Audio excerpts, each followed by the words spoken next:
malakas na palakpak para sa Panginoon. Di ba, bago tayo maupo, mag-declare muna tayo kamay sa dibdib, no? Pag may pananampalataya, lumalakad sa kabutihan, kalooban ng Lord, it will happen to us. The rest of my life will be the best of my life. Isa po, the rest of my life will be the best of my life. Pakisabi po sa 7 tao, you are blessed. Pakisabi po sa 7 tao, you are blessed. Sige po. Magandang umaga po. Makaupo na po tayo.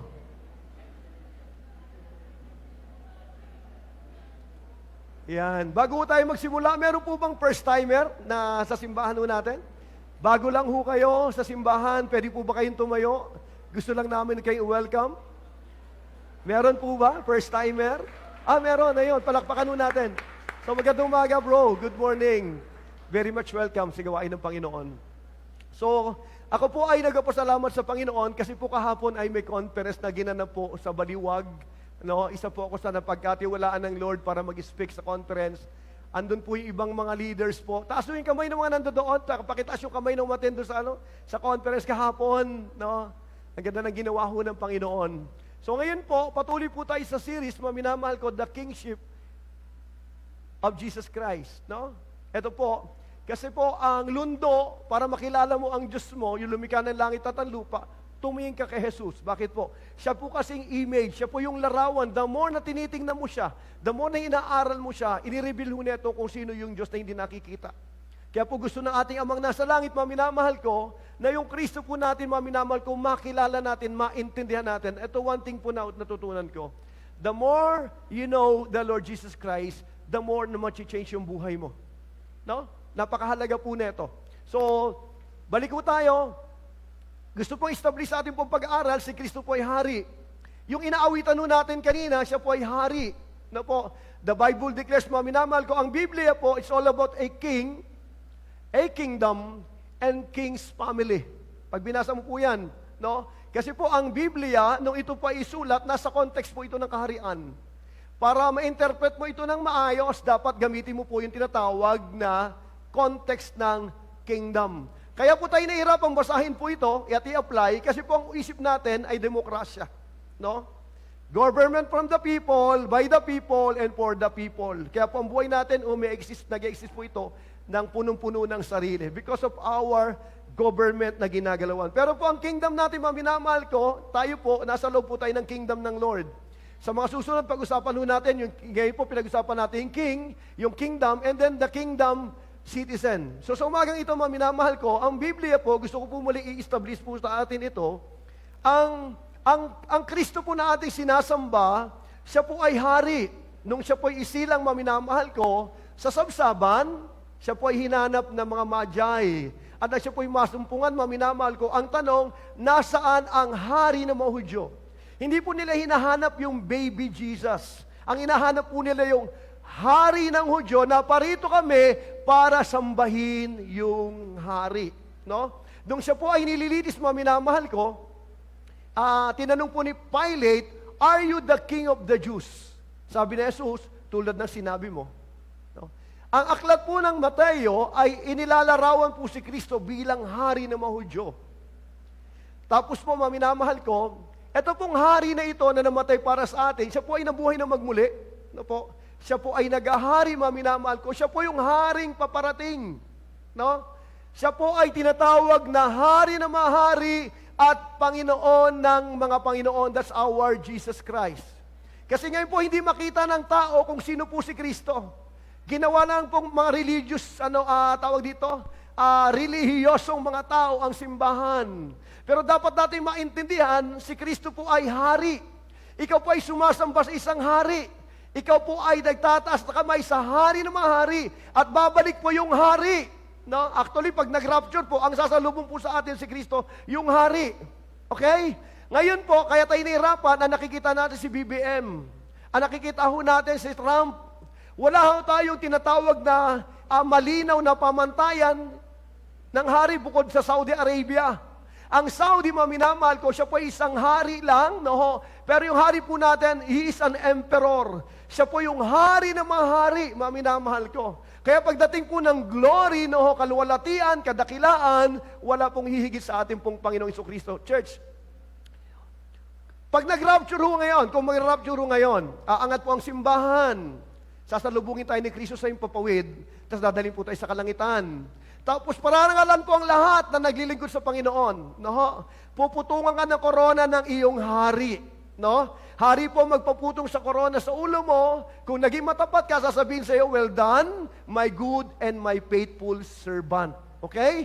Tapos po meron po ritong marriage supper of the Lamb. After po ng 7 years, babalik po yung hari natin. At kasama po yung mga chosen, called, and faithful. Pagbabaho ni Jesus dito, minamahal ko, isi-set up niya po yung kingdom niya, 1,000 years, millennial reign. At na makikita natin dito na mata natin, hari. Pakisabi nga po, hari. Isa pa, hari. So ang tao po pupunta ng Jerusalem, makikita po yung hari ng mga hari. Mahalaga po ito eh. Kasi po sa totoo lang, pag hindi mo siya nakitang gano'n, minsan nababastos ang pangalan ni Jesus Christ. Ngayon parang norm na lang, tawan-tawanan na lang minsan, even nga mga Kristiyano, kasi hindi na naintindihan kung sino po yung sinasamba nila. Actually kapatid, the moment you understand the kingship of our Lord Jesus Christ, yung worship mo magbabago. Akin pong panalangin, wag lang pong tumama rito, no? Sana bumabaho rito. Kasi pwede kang ma-inform na hindi ka ma-transform. Ang goal lang natin, hindi lang po tayo maging marurunong, bagkus mabago buhay natin pare-parehas. May kausap po ako. So pakisabi, baguhan ang buhay. Isa pa, pakisabi, baguhan ang buhay. Bakit po? Kasi po yung hari mo, banal po ito eh. No? Siya lang po ang hari na banal. Walang haring banal. Wala kang makikita sa mundo na hari na banal. Isa lang po ang banal na hari, ang pangalan niya si Jesus. At pag nag-stay ka po sa banal na hari, ire-require ng hari na ito na mamuhay ka na may kabanalan. Hindi ka pwedeng mag-stay sa presence niya without holiness. Kung gusto mo maging malapit sa Kanya, magkakaroon ka ng repentance. Makikita mo ang kasalanan bilang kasalanan, makikita mo madumi kasi pag nasarap ka niya, makikita mo holy, ma-expose yung wickedness mo. Siya po ay ilaw, ma-expose yung karumihan mo. No? Yung tinatawag na kadiliman sa buhay mo. Kaya po napakalaga mga minamahal ko ng topic to. Church, tingin ka sa akin. Hindi ho tayo nandito para magsibait lang. Andito ho tayo para maging banal na mga anak mo ng Diyos. Amen. Babalik po si Kristo. Kapatid, gusto kayong palalahanan, hindi ho tayo nandito para magbait-baitan lang. No? Na tulad ng dati nating ginagawa, pupunta ka sa dati mong kinakaaniban, na parang wala pa. Hindi po ito relihiyon. It's all about relationship with our Lord Jesus Christ. Huwag ho nating mamimisyon. Kasi sayang. Sayang. No? No, sayang. Para ka na lumipat. Nag-born again. Hindi po yon. Dapat na-born again. Iba po yung nag-born again. Lumipat ka po ng religion pong ibig sabihin nun. Kaya marami Kristiyano nag-born again. Tingnan mo yung katabi mo, mukha bang nag-born again yan? Dapat ma-born again. Dapat maranasan mo si Kristo. Dahil pag hindi mo naranasan ni Kristo, nandito ka para ka lang nag-born again. Lalabas ka rito na wala kang mararanasan. Bakit nag-born again ka lang? Ang pwede na makaranas sa Panginoon, yung mga taong na-born again. Naranasan nila yung Kristo, kaya po tayo nandito. May kausap po ako. Huwag mo itong mamimiss, minamahal ko. Church, hindi po tayo panghabang buhay sa lupa. Destinasyon natin langit. Dahil kung ating pong usapan, religion hanggang dito lang sa lupa, magsiuwi na lang ho kayo. Bakit? Wala hong kwenta. Kaya ho tayo dito, naniniwala tayong Kristo namatay para sa atin. Sa ating mga kasalanan inilibing. Pangatlong araw na buhay na magmuli. At tayo po mismo na nananalig kay Kristo, meron tayong buhay na walang hanggan. Meron pong langit. Hello!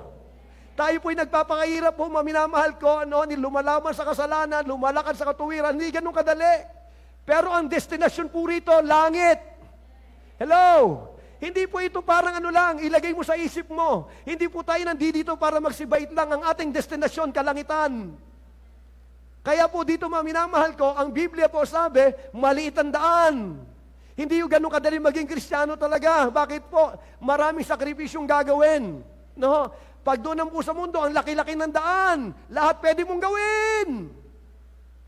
Pero yung dulo ang pinakamatindi. Ano po yon? Dagat-dagatang apoy, yung dulo ho nun.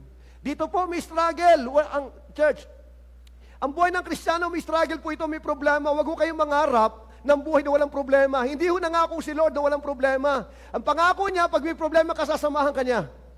That's His promise. Kaya pag may problema, huwag ka na mag-freak out. No? Natural yan kasi nasa mundo ka pa. Matatapos lang po ang problema pag wala ka na sa mundo. Sino rito gusto mo matapos ang problema mo? Uuwi ka na nun. Wala nang problema. Wala na ho yun. Actually, sa totoo lang po, kung ako tatanungin, sa ngayon, ang pinakamagandang mangyari sa atin, madeds.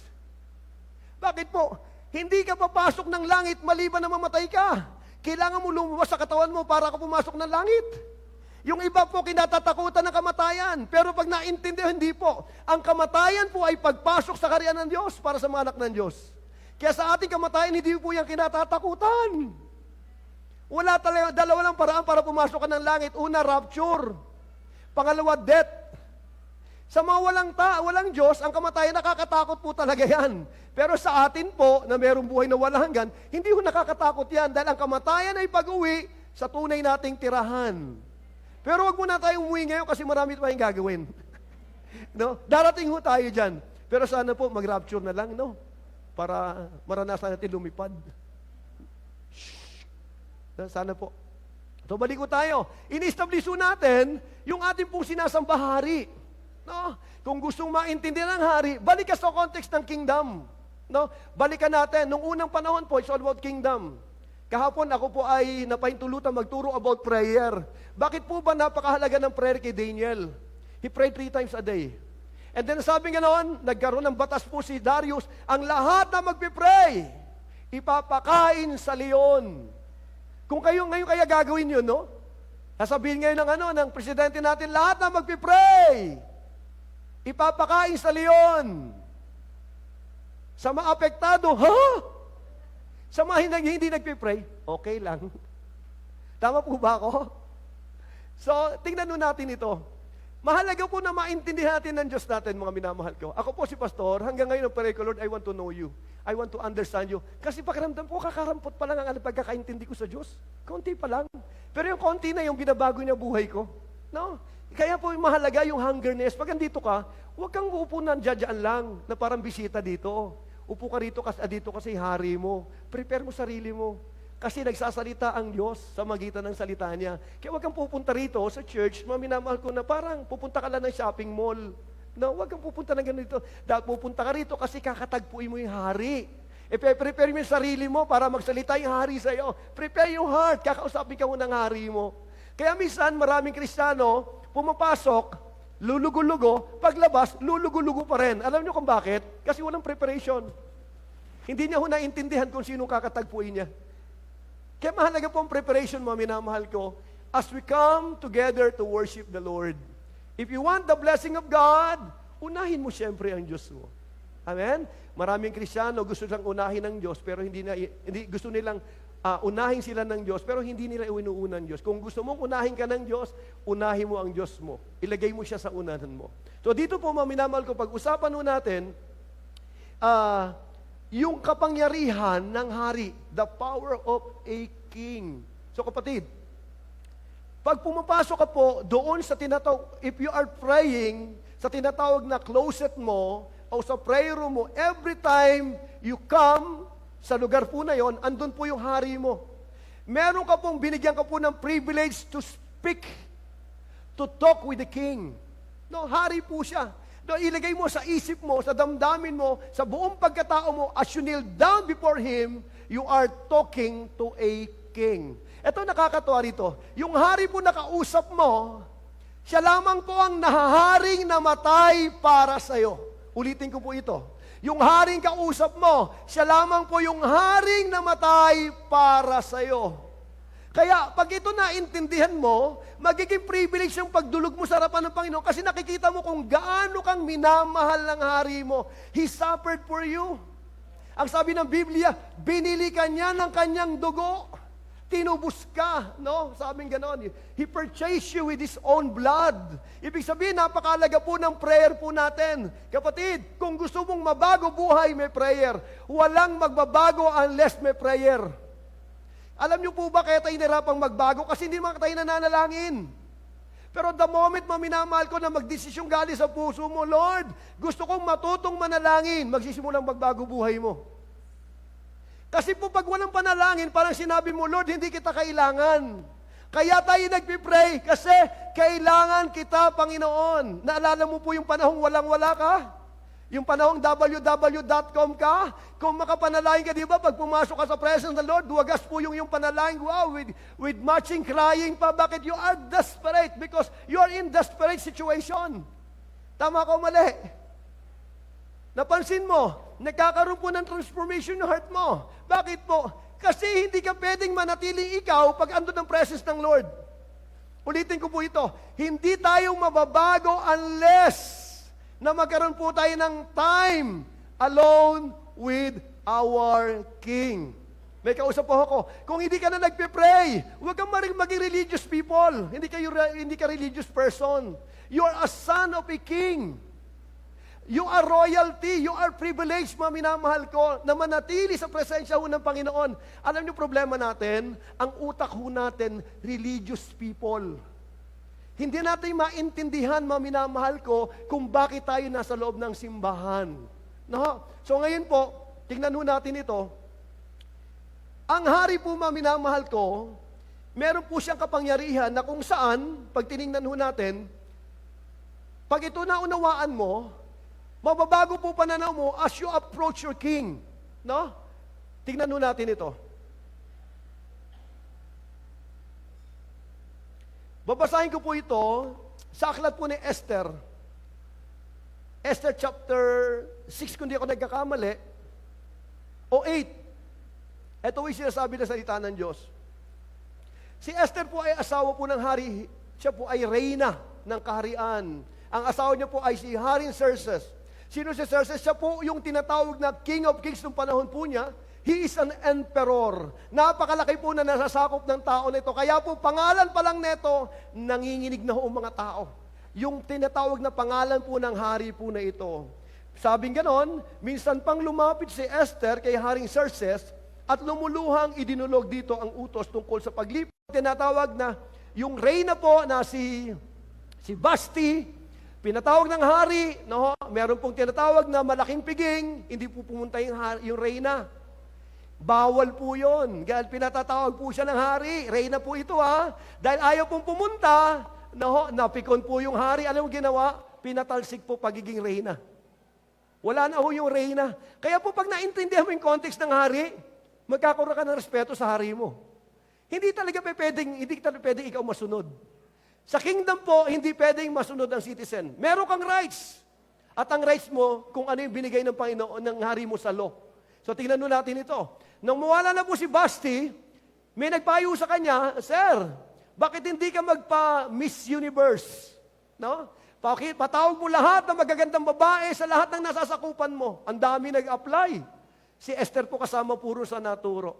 1 taon po silang inalagaan, pinaganda, maminamahal ko 1 year bago iharap sa hari. Siguro po maminamahal ko, nangaharap sa hari ay maganda. Tingin ka sa akin. Tingin ka sa akin. Ang hari po, ayaw nila ng mga pangit na naglilingkod sa kanila. Ayaw nila may kapansanan. Piling-pili po yan. Matatalino, magagaling, mga gwapo, magaganda, yun lamang po ang pwedeng maglingkod. Pero kung panahon natin ngayon, malamang lahat ay naglilingkod. Parang nagsisinungaling si pastor. O, balik na ho tayo. Eto, ganun ho yun. Ang nangyari po, dahil papalitan ng reyna, napili po si Esther because of the favor of God. Hindi po alam na minamahal ko na itong Esther, siya po ay Israelita. Meron po isang tao na binigyan ng pabor ni Haring Xerxes, ang pangalan po ay Haman. Siya po ay pinupo, ito po yung trono. No? Binigyan po ng upuan na halos katabi ng hari. Ang laking pribileyo, ang tawag, it is a seat of honor, a seat of authority. Nakakwentuhan niyo po yung hari. Ibang klase, alam niyo nung panahon nun, pag ikaw pinarangalan ng hari, ay ibang level po yun. Iba. Actually, parangalan po si Mordecai, ang ginawa sa kanya, pinasakay po siya sa kabayo ng hari, dinapitan po ng ng hari, nilagyan po ng korona, at yung pinakamataas na tao sa bayan po na yun, bukod sa hari, hawak-hawak po yung kabayo po niyan, at sumisigaw yan, ganto pinaparangalan ng hari ang mga tao. Sa buong tao po yun, kaya po, ang mga tao, ang taas po ng tingin sa iyo, kaya po si Haman, para siyang hari. Ang mga tao, pag lumalabas si Haman, lumuluhod sa kanya yon. Kasi it is a command of a king. Ganun po, kaya tingin sa akin, alam nyo, pag ito naintindihan mo, makikita mo, even yung prayer mo, privilege mo po yan. Babago isip mo. Magkakaroon na ka-excitement. Bakit? Kasi imimit mo yung hari mo. Kaya po tayo nagbibigay ng context ng Old Testament para maintindihan natin yung kingship ni Jesus Christ. May kausap po ako. Ito na. Si Haman po, may isang tao po na paglalabas siya, may isang tao hindi lumuluhod. Ang pangalan niya ay Mordecai. Na tiyuhin po ni Esther na asawa ng hari na.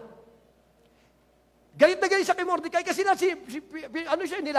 lumuluhod yung mga tao, bukod tangi ito. Inis na inis siya. Pero sabi niya gano'n, inalam niya kung sino ito, Hudyo. Ganito isip niya, ganito lang gagawin ko. Papatayin ko na lang lahat ng Hudyo sa nasasakupan ng hari. Minsan nagiinuman sila ng hari, privilege eh.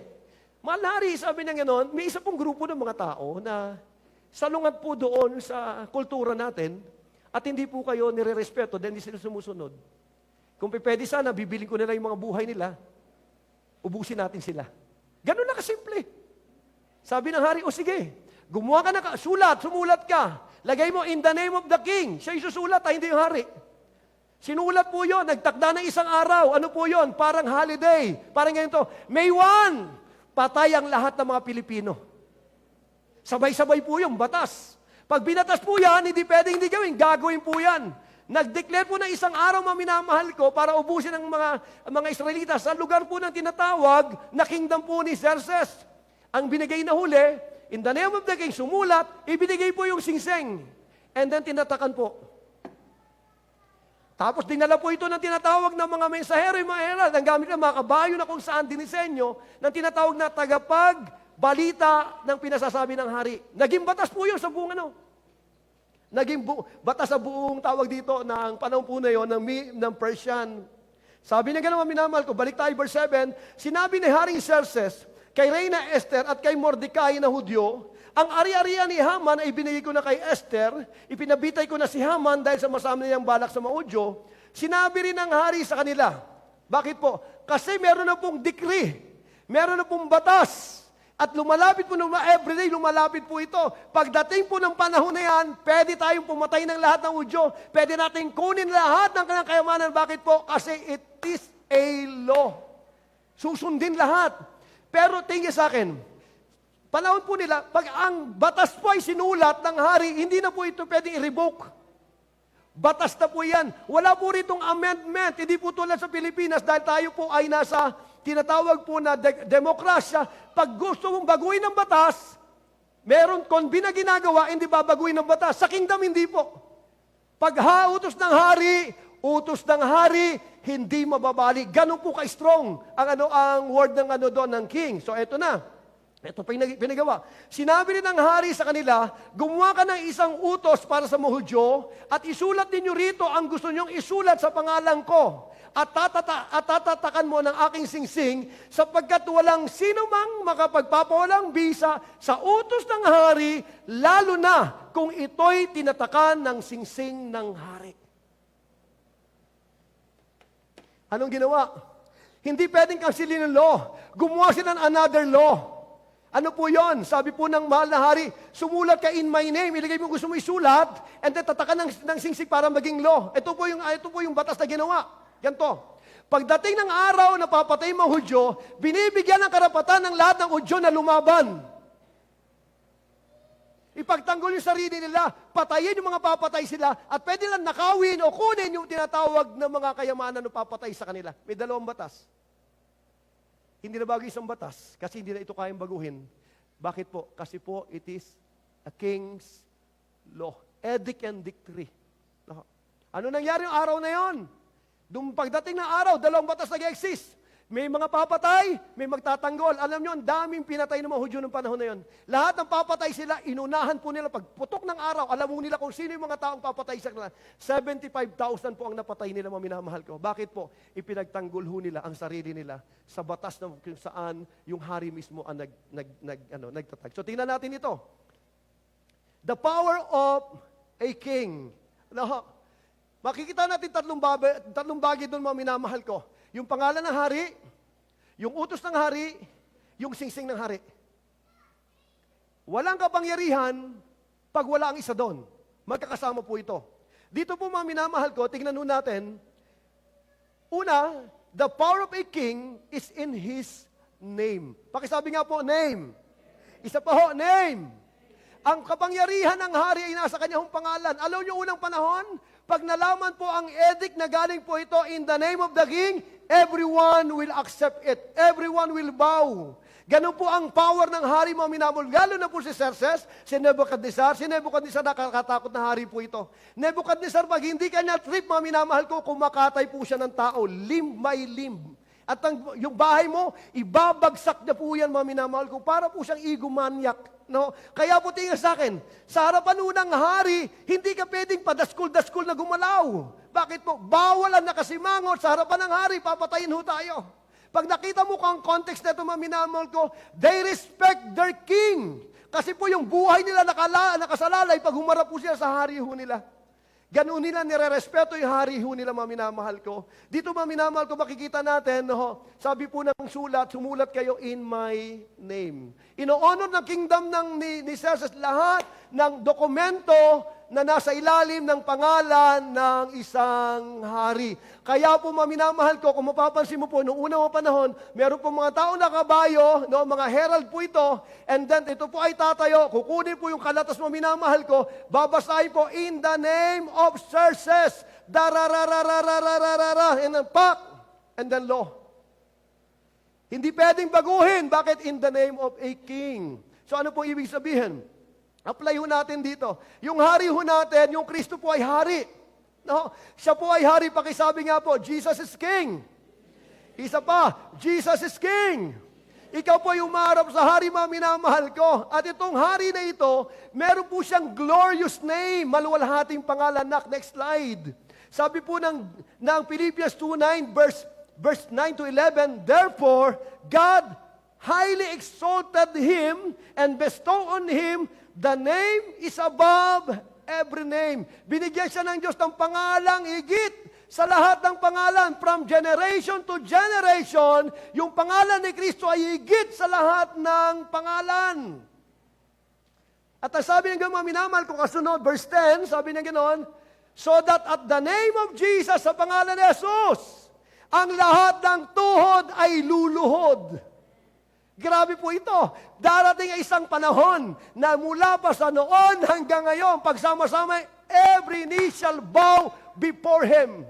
Even po si Satan, nanginginig yan kahit ayaw niya, sasabihin niya, Jesus is Lord. Ito pag naintindihan mo po ito, darating po itong glorious day po na ito na kung saan ang lahat ng tuhod ay luluhod sa langit, sa lupa, sa ilalim po ng lupa, sabi niya ganoon, at ang lahat ng labi ay magsasabi na si Kristo ay Panginoon. Yan po yung glory ng name ng ating pong Panginoong Hesukristo. Pangalawa, bukod sa may glorious name siya, there is salvation in His name. No? May kaligtasan sa pangalan po ni Jesus. Sabi po ng Acts 4:12 ito 12 po ito, no? Verse 12 yan. Sabing ganoon, sa silong ng langit, walang pangalang binigyan na sukat ikaligtas ng tao, kundi ang pangalang Hesu Kristo. So ibig sabihin, tingin sa akin, ang salvation po ay kay Kristo lamang masusumpungan.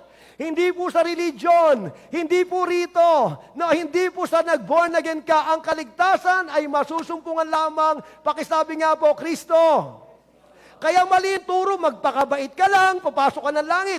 Kung kabaitan po ang basihan, walang papasok ng langit. Bakit po? Walang mabait na tao.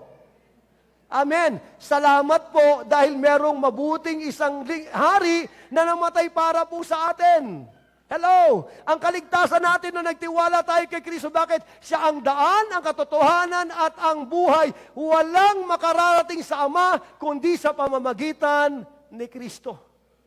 When you receive Jesus Christ as your Lord and personal Savior, nagkaroon ka ho ng buhay na walang hanggan. Tingin ka sa akin, huwag ka hong maawa sa sarili mo. Meron kang isang bagay na wala ang maraming tao. Ang tawag po doon ay buhay na walang hanggan. Ito po'y nanggaling sa ating pong Panginoon. Kapatid, tingin sa akin. Sa langit po, ang tanging pangalan ino-honor ng Lord para mapunta tayo ng langit ay si Jesus Christ. Si Kristo po mga minamahal ko. Ito po yung pangalan na kung saan mga minamahal ko na itinangi ng Lord na sukat ang tao po'y kaliligtas. Hindi po religion. Hindi rin porque nandito ka ligtas ka, siguruhin mo, tinanggap mo na ba si Kristo bilang Lord and Savior ng life mo? Baka sympathizer ka lang. Baka andito ka lang kasi pag nagsisimba ka, gumaga ang pakiramdam mo. Ano, pag nag-church ako, gumaga ang pakiramdam mo. Emotion po yon. Maganda yung truth. Naranasan ko yung Kristo. Iba yung naramdaman mo lang. Natutuwa ako pag nasa Diyos kayo. Gumaga ang yung pakiramdam ko. Goods yun. Pero dapat meron kang karanasan kay Kristo. Dapat mo siyang tanggapin bilang Lord and Savior ng life mo. Dahil yung emotion mo, hindi kakayang dalhin sa langit. May kausap ako. Marami mga tao, masarap sumamba pag may emosyon, pag umiiyak. Pero pag hindi ka na umiiyak, sasamba ka pa rin ba? Minsan, we are driven by our emotion. Lagi tatanda ng worship, regardless po ng nararamdaman mo, sasamba ka sa Diyos mo. Kahit may pain ka nararanasan, hindi po issue yon. Ang issue rito, ikaw po ay sumasamba sa hari. Kaya kahit walang nararamdam, it doesn't mean hindi ka sumamba sa Diyos mo. So ito ho. Pangalawa, kapatid, pangatlo, yung mga pangako ho ng Diyos sa pangalan po ni Kristo na 1 Corinthians chapter 1 verse 20, sabi ho ganon. Sablay na naman si pastor. No, parang nagkamali ako, no? Ito mo sabi ng 1 Corinthians, sabi ng Panginoon, gaano man kadami ang pangako ng Diyos sa atin, ang lahat ng ito ay oo kay Kristo. Ulitin ko po ito. Paglapit mo sa Panginoon na dala-dala yung pangako mo, sabi po ng Diyos, lahat ng pangako ng Lord ay oo dahil kay Kristo. Hindi dahil nanalangin ka, dahil po sa Panginoong Hesus-Kristo paglapit mo, yung Kristo po, yung pangalan ng Kristo, it is a sign of approval na yung pangako ng Diyos sa'yo ay Amen. In the name of Jesus. Sabi po ng John chapter 14, verse 13 to 14, sabi niya ganon, sa panalangin, sabi ganon dito, whatever you ask in my name, ano man ang hingin nyo sa pangalan ko, gagawin ko. So, ibig sabihin, ang pangalan po ni Jesus, para po itong parang, in a sense, pag binanggit mo yung name ng Lord, okay. No? Sa langit, ang inoohong pangalan doon, yung Jesus Christ. Pag sinabi mong, in the name of Jesus, Amen. Sabi na, Lord, consider it done. Consider it done. Believe and you receive. Bakit? In the name of Jesus. Sino ito mga minamahal ko, naranasan mo, yung boss mo, ikaw po ay in-appoint na sa mataas na posisyon. Nung i-appoint ka, you are overwhelmed. Ako naniniwala ko may nagbago. Nagbago yung pananaw mo kung sino ka. Because of your boss. Tulad na sabi ko sa iyo nakaraan, yun nando kami ni Ate Kim sa parking, tagal naghahanap ng nung mabanggit po na sabi nga na, kay Mayora po ba kayo? Opo, kay Mayora po kami. Biglang.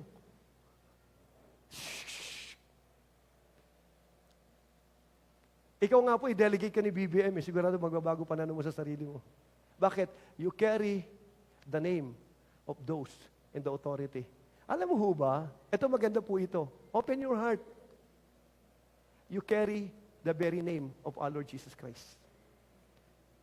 Ikaw po ay ambassador ng isang hari. Dala-dala mo ho ang pangalan ni Kristo. Ang pangalang higit sa lahat ng pangalan, you carry it sa sarili mo. Kaya, ang pakipagdili mo, minamahal ko, parang ganito lang Para kang envoy po ni BBM. Envoy po ni Trump. O na tinatawag po ng mga hari sa lupa, ikaw po isinugo mo, minamahal ko, dala-dala mo. Wala po kayo makikitang ambassador na timid. Ang dala-dala po ng mga ambassador, mga minamahal ko, ang ambassador ng Amerika, pag tungtong po niya sa lugar, parang si Trump ang nandoon. Pag nagsalita mga minamahal ko, grabe po yan. Bakit? Dala-dala niya ho yung pangalan. Alam mo, tingin sa akin, dala-dala mo yung pangalan ng hari mo. Dala-dala mo yung pangalan ng kingdom mo. Pag ito naintindihan mo, minamahal ko, magbabago approach mo. Makikita mo, you are significant. Hindi ka basta-basta kapatid. No? Because of the name of our Lord Jesus Christ, we carry that name. May kausap ako. Kaya naman, dapat iingatan natin ang mga pangalan natin, mga sarili natin. Bakit po? Kung dala-dala mo pangalan ng Panginoon, dapat ingatan mo ang sarili mo para hindi mapulaan yung pangalang dala-dala mo. Amen. Kailangan natin mabuhay ng maayos. Bakit? Dala-dala natin pangalan ng Diyos. Iniingatan ko sarili ko dahil dala-dala ko pangalan ng hari ko. Ayokong mapahiya yung hari ko. Kaya ako nag-aayos ng buhay kasi nakataya ang pangalan ni Jesus sa buhay ko. Magugulat ka, it changed. Everywhere, paano mong itinitingnan ang sarili mo? May kabanalan pong kasunod sa ating mga buhay. There is healing in His name. May kagalingan po sa pangalan ni Jesus. No? Kaya po, mga minamahal ko, as we pray, mga minamahal ko, pag may sangkap na pananampalataya yan, pag pinatungan ng kamay, sabi po ng Biblia, gagaling po yan dahil po sa pangalan ng ating Panginoong Jesucristo. Ilan na po ba yung may sakit na pinanalangin mo? Nagumaling. No? Bakit po? Kasi pangalan po ito ni Jesus. Ino-honor po ang pangalan ni Jesus. Kapatid sa akin, sa spiritual world, ino-honor po ang pangalan ni Jesus. Nanginginig po si Satanas dyan. Naalala ko po isang testimony ni nung isang lingkod na mga kanang kamay po ni Satanas. Nung sila po sabi niya, nung sila po yung nagmi-meeting, sa ilalim po ng dagat, nagmi-meeting po sila, kasama niya po, sabi ng testimony niya, ang mga kasama niya, katawang tao, ulo aso, ganun po yung mga kasama niya, katawang tao, ulo po ay ibon, na ganun po yung mga kausap niya. Na nagmi-meeting po sila. Si ano po ito? Si Amos Eni.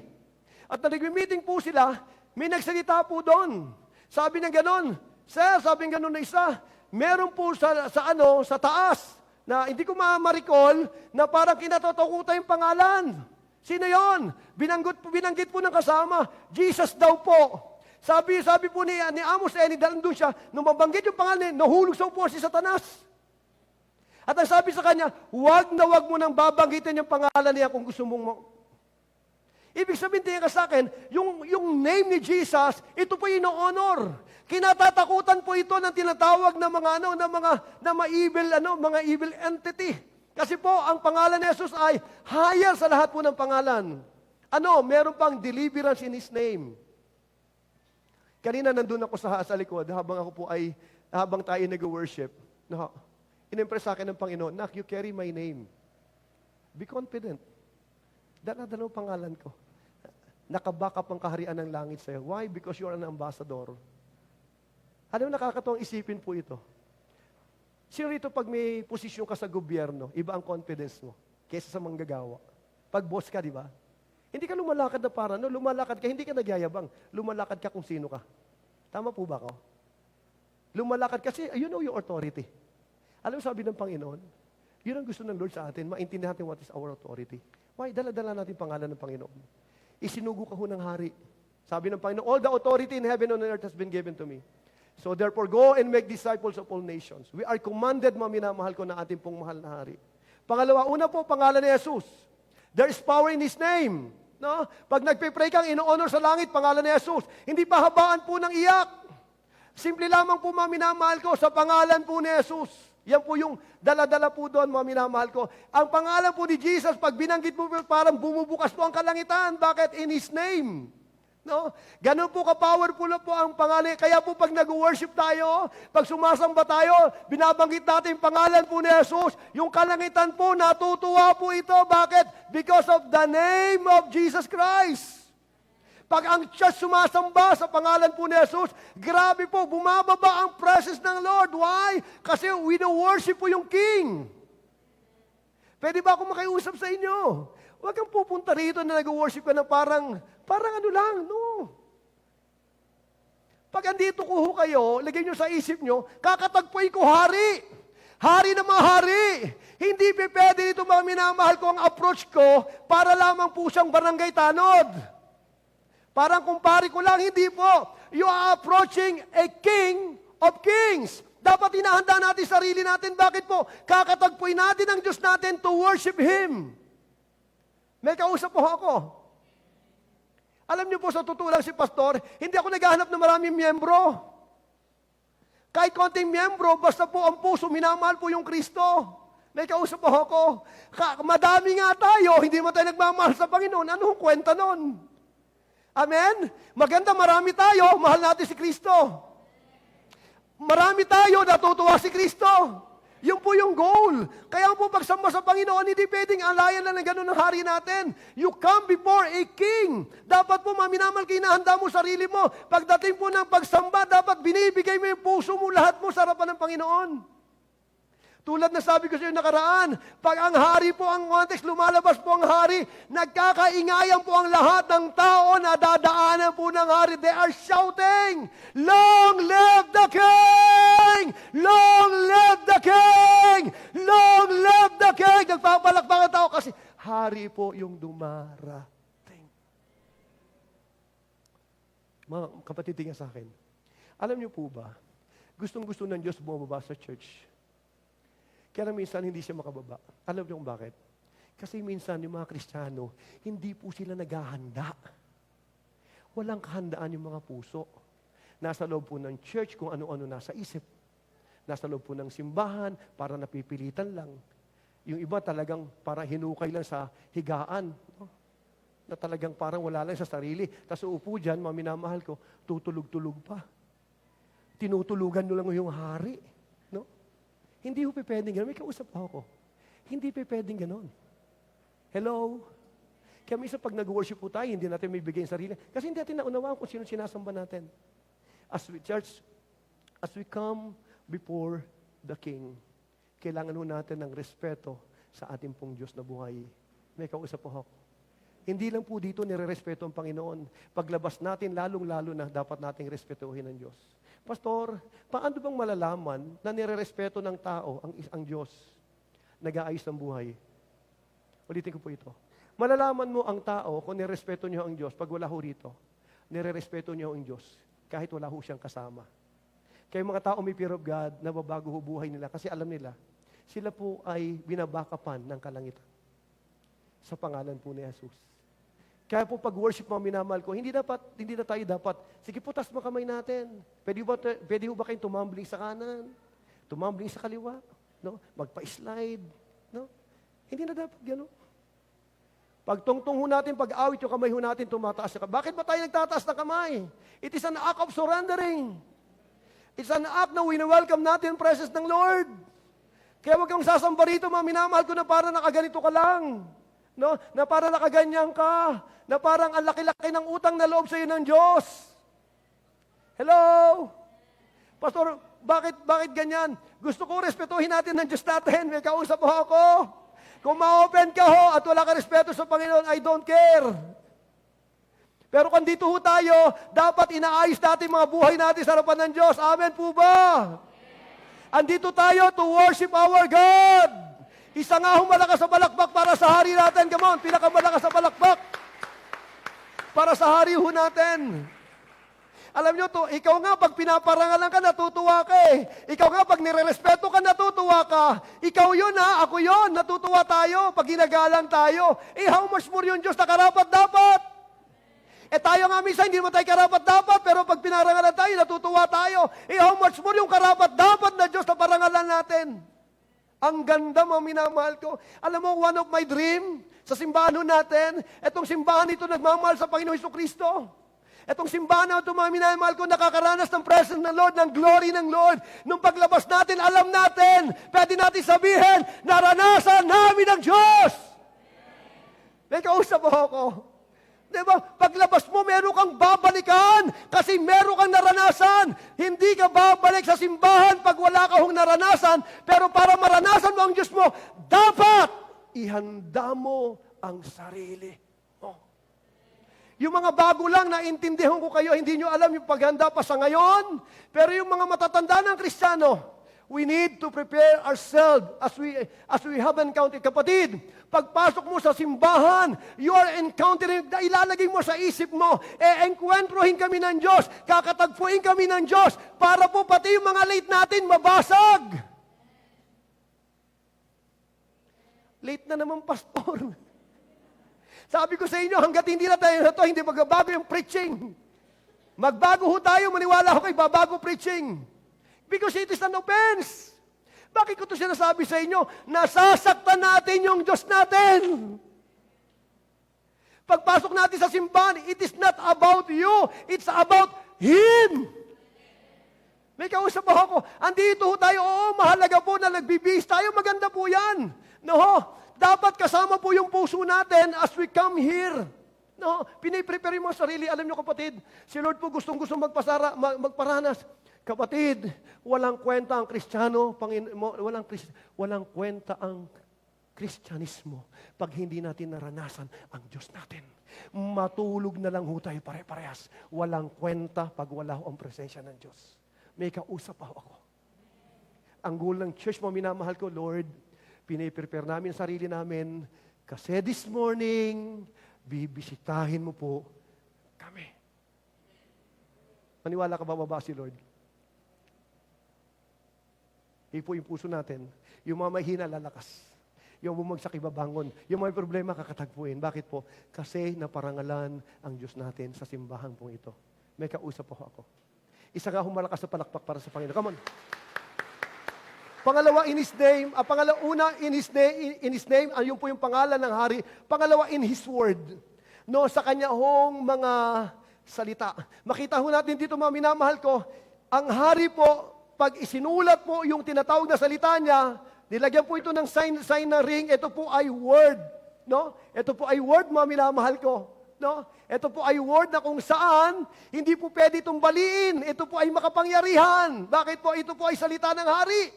No? Sabi po na Isaiah 55 verse 11, so as my word that goes out of my mouth, it will not return to me empty, but it will accomplish what I desire and achieve the purposes for which I sent it. Ito mahalaga po ito kapatid. Ang salita ho ng Diyos mahalaga. Ito po yung maintindihan natin sa akin. Basahin ko po ito kung gaano po ito kahalaga. Nung si Daniel po, nakita nagpipray. Ang sabi yung tinignan po ng mga kalaban po ni Daniel, ang problema ni Daniel, sinipat, napakatapat, ang galing. Wala silang makita, napakataas ng tinatawag na integridad, napakataas ng trust. Wala silang makitang pangit. Ang ganda ng buhay. Inimbestigahan, grabe. May tao, walang tao. Totoo. And then sinipat-sipat ng problema, nakita nila, sa religion niya may problema. Nagpe-pray ito. Ang ginawa ng mga magtotropa na yon, mga ano po ito makasama niya po itong mga sa leadership, no? Mga governor, sa pinagkaisaan po siya. And then mga minamahal ko, sila po ay lumapit kay King Darius. At ang sabi ng mahal na hari, pwede bang gumawa ho kayo ng batas na ipinagbabawal ang pananalangin ng sino bang tao sa kanya sa sino mang Diyos, bagkus sa'yo lamang. Nung ito po ay makuha ni tawag dito, ni Darius, ang ginawa niya, gumawa in the name of the king, isinulat po ito, tinataka ng hari, minamahal ko, hindi na po ito pwedeng mabali. Ang batas, walang pwedeng mag-pray. Pag nag-pray, ipapakain sa leon. Alam mo, nakakatuwa si Daniel, nung malaman niya na gano'n ang batas, ang unang ginawa ni Daniel, pag-uwi na ng bahay, lumuhod sa Diyos. Bawal mag-pray, mamamatay. Pag hindi ako nag-pray, para na rin akong namatay. Okay lang na mamatay, basta nagpipray. Grabe po itong tao na to. And then, na makita siya nagpipray kasi iniimbestigahan po siya. Ang sabi ganon, nagkaisa silang humarap sa hari, sinabi na, mabuhay ang Haring Dario. Kami po mga tagapamahala ng kaharian, mga pinuno ng mga rehiyon, at mga tagapayo ay nagkakaisa ng palagay. Mabuti po ipag-utos ninyo sa loob ng 30 araw ay walang sasamba o mananalangin sa ibang Diyos o liban sa inyo. Sino mang hindi susunod sa utos na ito ay ihuhulog sa kulungan ng mga leon. Kaya mahal na hari, Magpalabas po kayo ng gayong kautusan at inyong lagdaan upang maging batas ng Media at Persia. Batas na hindi magbabago ni mapapawalang bisa. At gayon nga ang ginawa ni Haring Dario. Nung mahuli nila mga minamahal ko, nagpipray si Daniel, etong grupo na to, lumapit sila sa hari. Ito ang sabi nila, siya'y kanilang isunumbong sa hari at sinabing, hindi po ba't pinagtibay ninyo ang isang kautusan na sa loob ng 30 taon at 30 araw ay walang mananalangin sa sinumang Diyos o tao liban sa inyo at iahagi sa kulungan ng maliyon ang sinumang lumabag dito. Sumagot ang hari, ang kautusan ng Media at Persia ay hindi mababago at mapapawalang bisa. Sinabi nila, mahal na hari, si Daniel po na isa sa mga dinalang bihag mula sa Juda ay lumabag sa inyong kautusan at 3 beses pa pong nananalangin araw-araw. Nung malaman ito ni Haring Dario, nabalisa siya at maghapong iniisip kung paano maililigtas si Daniel. Na magkaroon muli ng pagkakataon ng mga kaaway ni Daniel, lumapit ang mga ito sa hari at sinabi, alalahanin ninyo, mahal na hari, na batas sa Media at Persia, hindi maaring baguhin ang alinmang kautusan na pinagtibay ng hari. Ang hari po, minamahal ko, binabantayan niya sinasabi niya. Ang Bible po, it is a word of your king. Ito po. At anuman po ang nakasulat dito, ito po ay batas ho ng Diyos. Tingnan niyo po. Tingnan niyo ang approach nila. Nung lumapit sila kay Dario, ang hadalada nila, yung batas na ginawa ni Dario. Hindi na pwedeng hindi gagawin niya po yun kasi sa kanya po galing ang utos ng hari, hindi mababali. So nakakatawa, as they approach, walang choice si Haring Darius. Actually, nag-iisip siya kung paano ililigtas si Daniel, kaibigan niya, wala po siya magawa. Hindi mailigtas ng hari, si Daniel, sa utos mismo ng siya mismo hari, hindi na pwedeng baliin. Ano sinasabi ng Lord? Nakatingin ka sa akin, mahalaga po ito. As you approach your king, dalin mo to. Dalin mo yung Bible mo. Ano po ba ang sinasabi sa'yo ng hari mo? I have come that they may have life and have it to the full. Kalooban, ang prayer po, minamahal ko, is approaching your king. At binubuksan mo po, Lord, sabi mo po rito, it is a law. It is, Panginoon, salita mo po ito. Sabi mo, you may ask me of anything, and I will be, sabi mo yan. Lord, sabi mo, pag nagtanim, aani. Pag maraming tanim, maraming aanim. Lord, sabi mo yan, wala pong choice yung hari mo kundi gawin ang salita niya. Wala po siyang choice. Sige po, palakpakan natin ng Panginoon. That's prayer. May kausap po ako. Hindi pwedeng puro iyak. Dapat alam natin kung ano yung pangako ng Lord sa'yo. Ano sabi ng Diyos mo? For I know the plans I have for you, declares the Lord. Plans to prosper you, not to harm you, plans to give you hope and a future. Lord, sabi mo, ito po yung plano mo sa akin. This is your word. Pag ito naintindihan mo, hindi ka pwedeng tumanggap ng no. Bakit? Salita po ito ng Diyos. Salita po ito ng hari natin. May kausap ako. Ano po sabi ng Biblia? Gusto kong sabihin sa inyo, sabi ng ganon, sinusulatan ko kayo upang malaman ninyo na kayong lahat na nanalig kay Kristo ay may buhay na walang hanggan. Ibig sabihin, your law, the word of God declares, lahat ng tumanggap kay Kristo ay may buhay na walang hanggan. Kaya mahalaga po ito, alam niyo po krisis natin ngayon, ang krisis natin, ang mga Kristiyano hindi nagbabasa ng Biblia. Kaya minsan we approach ang Diyos natin pag may problema tayo. Iyak lang tayo na iyak. Mahalaga yung pag-iyak mo. Pero sabihin ng Panginoon, bakit ka umiiyak? Anong gusto mo? Ano yung pangako mo na binitawan ko sa'yo na pwedeng banggitin sa akin? Kaya prayer, minamahal ko, is reminding Him ng salita niya sa ating mga buhay. Kaya ito pong mahalaga po ito. Ito pong Bible na ito na bihirang basahin ng mga Kristiyano. Napaka-powerful po nito. Ito po yung tinatawag na gabay ng ating pong mga buhay. Andito po mga pangako ng Panginoon. Actually, tingin sa akin, ang success po, ang success, tsaka yung tinatawag na success at prosperity, na makikita mo natin rito. Sabi mo ng Biblia, do not let this book of the law depart from your mouth. Meditate on it day and night, so that you may be careful to do everything written in it. Then you'll become prosperous and successful. Si Lord po, minamahal ko, ito pong pamamaraan ng Lord para sumagana ho tayo. Na andito po, minamahal ko sa salita ho ng Lord. Pwede ba kita matanong, ilang pangako ang alam mo na sinabi sa iyo ng Lord. Sabi ng Biblia, Lord, I can do all things through Christ who strengthen me. Sinasabi, Lord, magagawa ko lahat ng bagay sa magitan mo, nagpapala sa akin. Lord, sabi mo, and my God shall supply all my needs according to riches and glory. Lord, sabi mo yan. You are a king. Hindi niya po pwedeng hindi gawin. Bound po siya ng salita niya. Kung si Cyrus, King Darius, gusto niya iligtas si Daniel na kaibigan niya. Hindi niya magawa kasi po yung salita niya, yung law na binitawan niya, wala siyang choice. Kundi ihagis po yung tinatawag na kaibigan niya, tinatawag po na ito nakakatuwa. Hindi siya nailigtas ng hari na kaibigan niya, pero niligtas siya ng hari ng mga hari. May kausap po ako. Church, tingin sa akin, minsan po, may mga problema kang hiningi sa Lord. Hindi tatanggalin ng Lord yung problema mo. One thing na spare ka ng Lord doon, to God be the glory. Pero another thing, nahayaan ka ng Panginoon, pumasok po sa problema. One thing ang alam ko, pag pinahintulutan ng Panginoon, pumasok ka ng problema, sasamahan ka ng Diyos sa problema mo.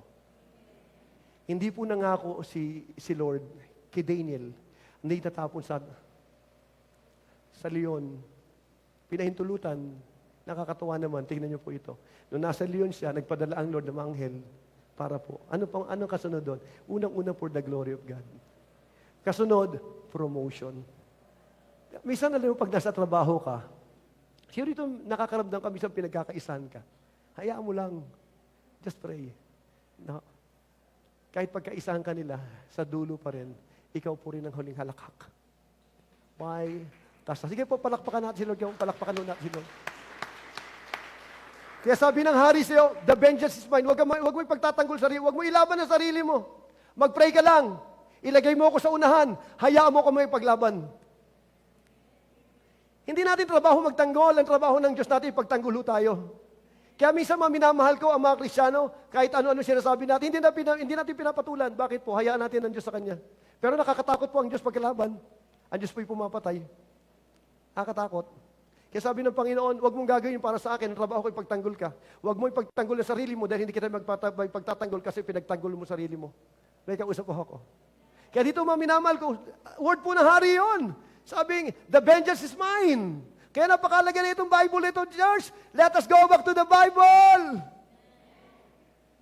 Alam mo, natutuwa ko sa mga tatay. Gusto kong i-komento mga tatay nito. Ang aga-aga pa lang po, no? Nagbabasa na sila ng Bible. No? Ngayon, series po ng Revelation tsaka ng Daniel, sumabayo sila. Nakakatuwa. Maya-maya, ang aga-aga pa, alas 4 na, nagpapapap na husa, ano, kadadadada, ang dami, no? Natutuwa ako, bakit po? Meron tayong time magbasa ng Biblia. Pwede ba ako makiusap sa'yo? Pwede bang pakitanong yung sarili mo? Yung katabi mo na lang, kamusta pagbabasa mo ng Biblia? Kamusta? Ito po ay batas. Karapatan mo to. Hello? Di ba naalam mo rito? Tingin sa akin. Marami mga Pilipino, pag lumalapit sa ano sinisigaw nila? Karapatan nila. They cried, yung rights. Karapatan namin to! Karapatan namin to!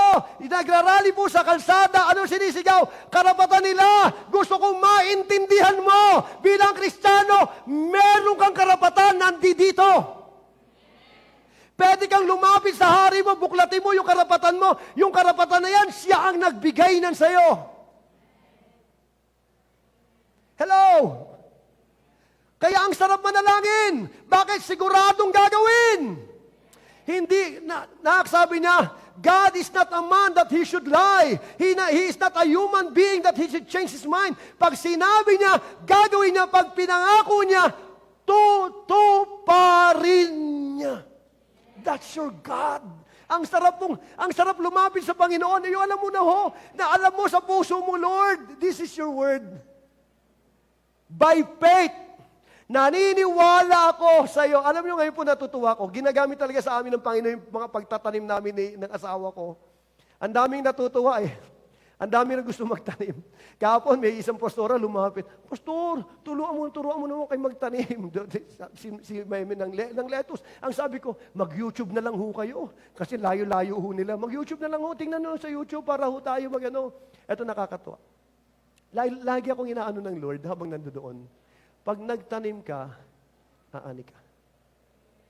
Huwag kang umasa, naani ka na wala kang tinanim. Nung ako po'y naglalakad sa taas, dahil wala naman kaming tinanim, hindi na pwede umanay ko doon, palakad-lakad doon, nag-pray ako sa umaga doon sa taas, noong mga araw doon. Dahil wala naman ko tinanim, wala naman ko inaasahan. Nung magsimula ko kami magtanim, bisita ko na roon, nakakatuwa. Kasi may tinanim ka, may anihan ka nakaraan. Ani kami ng sitaw. Manamis-namis. Ang sarap, nag-adobo ko, kapatid. Grabe, galing. I-remind ako ng Lord, kasi may tinanim ka, ani ka. Tapos ani naman kami nakaraan ng tawag dito, ng kangkong, nagsinigang kami. Pambira, hindi mo ka, nakakatawa ba, nagaganon ka kayo, ma-harvest ka ng tanim mo. Nagluluto ka, natutuwa ka, bakit po? Kasi tanim mo yun. Ani mo yun. It is a law. Walang choice ang Diyos kundi gawin. Batas po ito. Pag nagtanim, may aanihin. Pag maraming tanim, maraming aanihin. This is the word of a king. Huwag kang matakot. Pag sinabi na ginagawa niya, natutuwa ko. Ngayon, dinagdagan namin, tanim kami ng kalabasa, no? Lalaki na ho ng taas na ng kalabasa. Nagtanim kami ng tinatawag mga sili. Ano nakakatawa habang tumataas? Bakit? Wow! Pag may tinanim.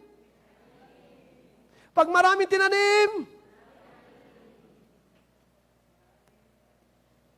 Lord, sabi mo po ito. Ako I declare ngayon, nagde-declare ako sa buhay mo. This 2025, bago lumabas ang taon, lahat ng tinanim mo, aanihin mo sa pangalan ni Jesus. Palakpakan natin si Jesus, come on. This is the season of harvest, mga minamahal ko. Kaya kung marami kang tinanim, mag-expect ako, maraming darating sa panahon nito, aanihin mo po yung mga tinanim mo. May kausap po ako. Kaya po wag matatakot magtanim. Magtanim lang. Mas maraming tinanim, marami ho tayong aanihin. Trabaho ho ng Diyos yan. Pangatlo ho, mga minamahal ko, and I will end up with this. Una, yung name niya.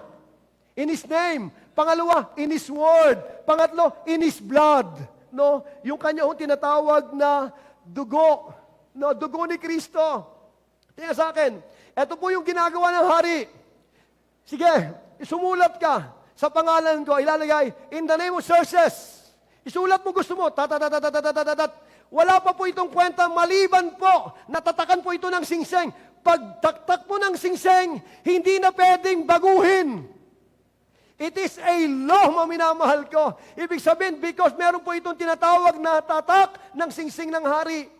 Sino mga minamahal ko, lumabang ko sa tinatawag ng papel ng lupa. May pinamana sa'yo. Sulat lang ng kamay. Pag dinala mo sa abogado, mananalo ba? Hindi. Kailangan, dapat notary public.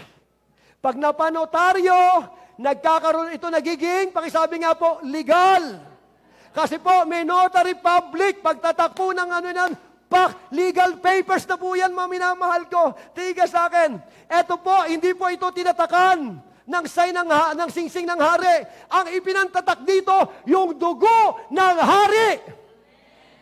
Kaya ang tawag dito, a new covenant. Hindi pwedeng hindi mangyari ang nakasulat dito. Bakit po? It was sealed by the blood of Jesus Christ. Napakatibay niyan. Kaya pag lumapit ka sa Kanya, alam, galing-galing ng Diyos natin.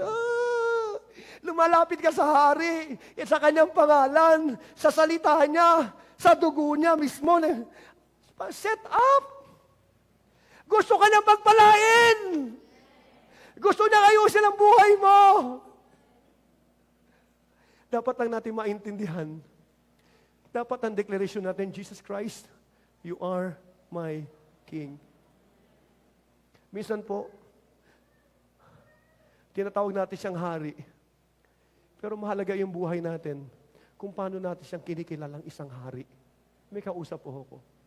Maraming mga tao tinatawag si Jesus na Lord. pero hindi po sila sumusunod kay Lord.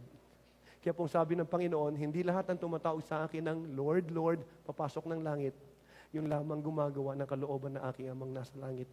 Sa huling panahon, marami magsasabi sa akin, Lord, nagpalayas kami ng demonyo sa pangalan mo. Lord, nagpagaling kami ng mga may sakit.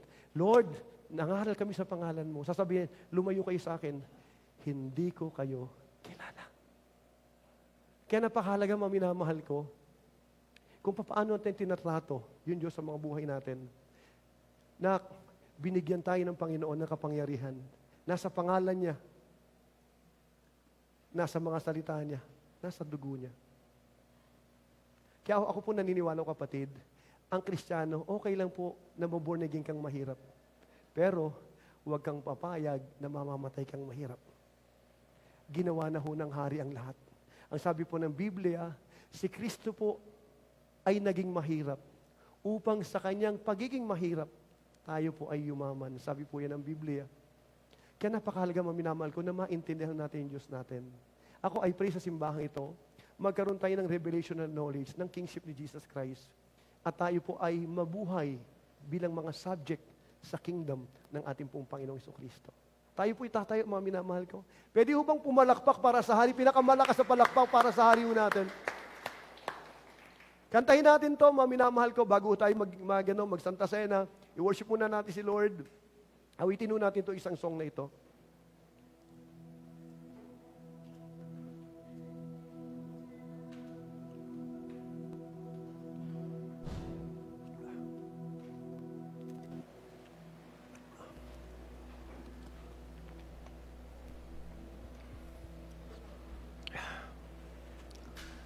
Pwede po tayo umuko sumandali. I want you to bow your head and close your eyes. Hallelujah. Pasalamatan ho natin ang Diyos natin sa Kanyang pangalan, sa Kanyang mga salita, sa Kanyang dugo na nabubuo sa krus. Hallelujah. Thank you, Jesus. Wala pong Diyos na katulad mo, walang haring katulad mo, walang Panginoong katulad mo. Lord, there is no one like you. Walang haring banal kundi ikaw, walang haring matuwid kundi ikaw. Salamat po, Panginoong Jesus, sa umaga pong ito, for reminding us kung sino po kayo.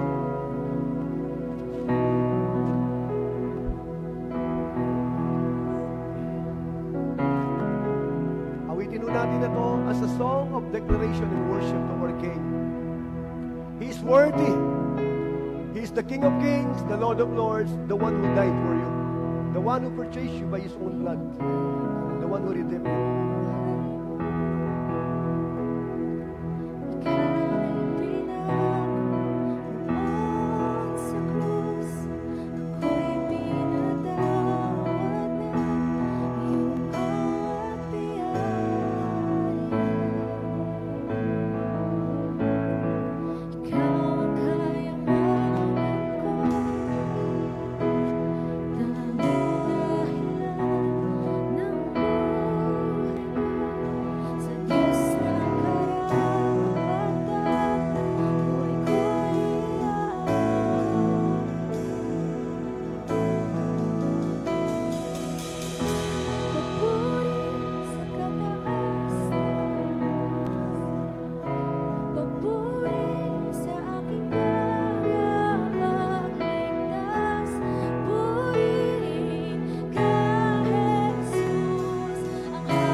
Kamay natin sa bayan. I want you to raise up your hand, come on in. As you worship your King.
Hallelujah. Glory. Thank you, Jesus. Thank you, Jesus. Lord, receive the glory. Receive the praise. Receive the honor. You alone deserve. Jesus, we love you. Woo! To the King. Woo! Hallelujah. Hallelujah. Hallelujah, Jesus.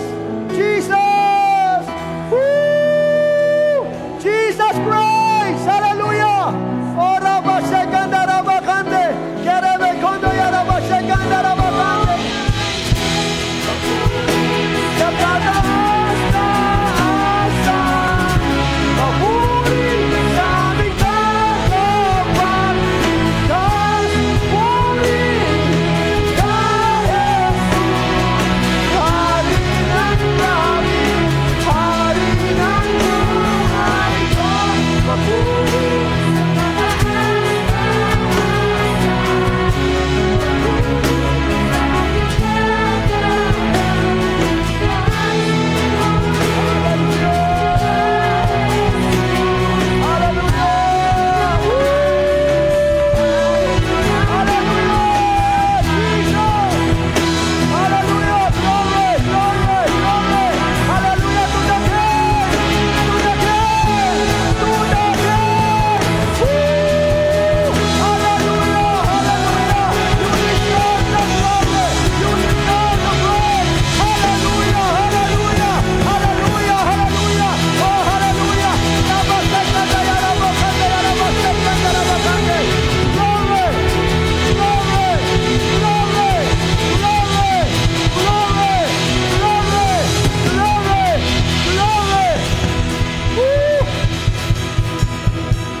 Panginoon, wala po kami nakitang hari na tunay po na nag-alay ng buhay niya para sa taong mga kasalanan. Pero ikaw na aming hari. Minahal mo kami sa panahong hindi pangkat karapat-dapat. Nung panahon kami makasalanan, namatay ho kayo para sa amin. Walang qualified sa amin to worship you. Lahat kami makasalanan. Dahil sa iyo napatawad kami, tinanggap ng kalangitan. Panginoong Yesus, maraming salamat po. Grabe. Salamat po sa iyong dakilang pangalan. Salamat po sa iyong mga salita. Salamat po sa iyong dugo. Lord, ang salita mo ay pwedeng tayaan ng buhay.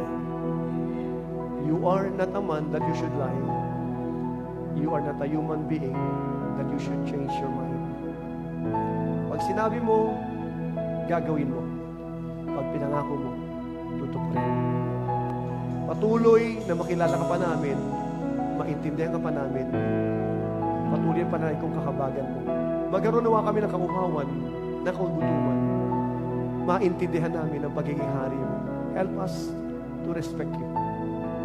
Maraming salamat sa pag-ibig mo.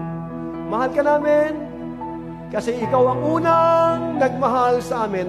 All the glory, all the praise, all the presence. Lord, sa iyo ang lahat ng papuri. Tanggapin mo yan. Sa iyo lang yan. Sa iyo lang yan. Sa iyo lang yan, mahal na hari. All the glory belongs to you alone. This is our prayer in Jesus' name. Amen and amen, amen. Isa pa ang malakas sa balakbak para sa hari natin. Come on. Woo! Thank you, Jesus. Thank you. Sige po, tayo pong bakaw muna.